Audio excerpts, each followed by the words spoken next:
नमस्कार दोस्तों, आप सभी का स्वागत है हमारे YouTube चैनल पर। आज हम मध्य प्रदेश की राजधानी भोपाल के समीप सांची स्तूप को देखने जा रहे हैं। सांची स्तूप के हर एक पहलू से आप लोगों को वाकिफ कराएंगे, आपको दिखाएंगे। सांची स्तूप की एक एक स्मृतियों को आप लोगों के सामने वर्णन करेंगे। आइए चलते हैं सांची स्तूप।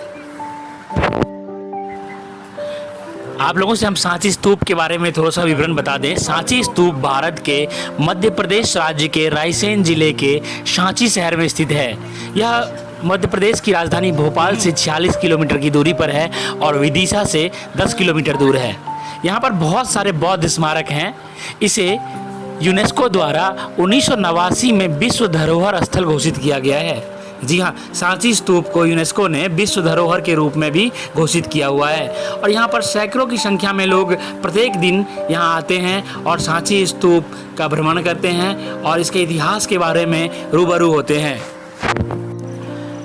सांची स्तूप को बौद्ध वास्तुकला शैली में बनाया गया है। इसकी ऊंचाई लगभग 54 फीट और व्यास 120 फीट है। यहाँ पर बहुत से स्तूप हैं, जिसमें से स्तूप संख्या 2 सबसे बड़ा स्तूप है, जो कि तोरण से घिरा हुआ है। स्तूप संख्या 1 के पास बहुत सारे लघु स्तूप हैं। उनके पास एक गुप्तकालीन पाषाण स्तंभ है, जिसे साहस और विश्वास का प्रतीक माना जाता है।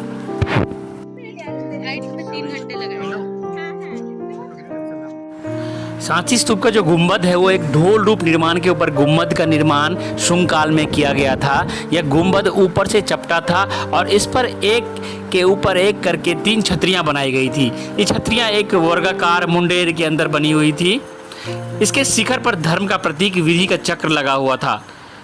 भूमि पर बनी पाषाण परिक्रमा एक घेरे से घिरी थी और जिसके अंदर प्रमुख दिशाओं में तोरण बने हुए हैं। सांची का महान मुख्य स्तूप मूलतः सम्राट अशोक महान ने 3री सदी ईस्वी पूर्व में बनवाया था।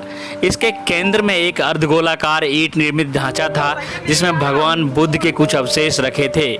इसके शिखर पर स्मारक को दिए गए ऊंचे सम्मान का प्रतीक रूपी एक छत्र था। इसका निर्माण कार्य का कारोबार अशोक महान की पत्नी देवी को सौंपा गया था, जो विदिशा के व्यापारी की ही बेटी थी। सांची उनका जन्म स्थान और उनके और सम्राट अशोक महान के विवाह का स्थान भी था। यह प्रेम, शांति, विश्वास और साहस के प्रतीक है। सांची के स्तूप दूर से देखने में भले मामूली अर्धगोलाकार संरचनाएं लगती हैं, लेकिन इसकी भव्यता, विशिष्टता व बारीकियों का पता सांची आकर देखने पर ही लगता है।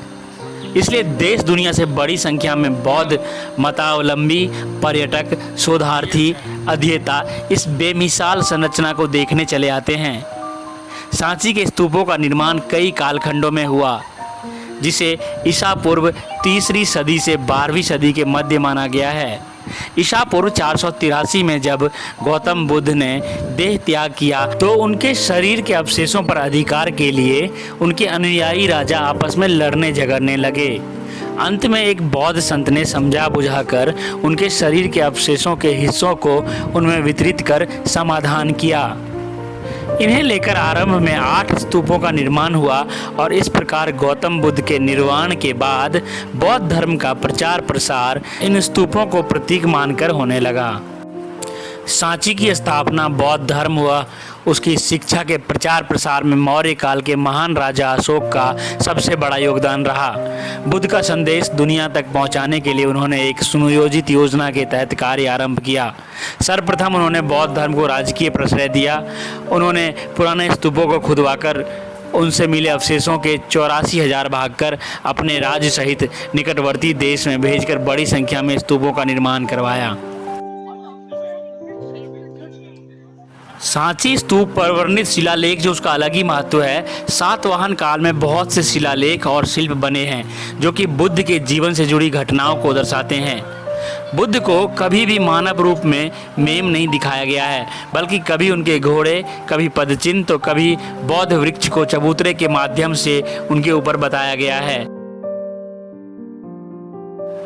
यहाँ पर बहुत से मंदिर भी हैं, जिनमें से मंदिर संख्या 17 सबसे पुराना बौद्ध मंदिर है, जो कि गुप्त काल का है।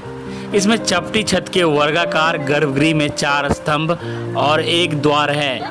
आगे का भाग और स्तंभ अलंकृत और नकाशकृत है। शेष 3 स्तंभ अनलंकृत और समतल हैं। लोग यहाँ पर काफ़ी संख्या में भक्त आते हैं और भगवान बुद्ध की पूजा अर्चना करते हैं।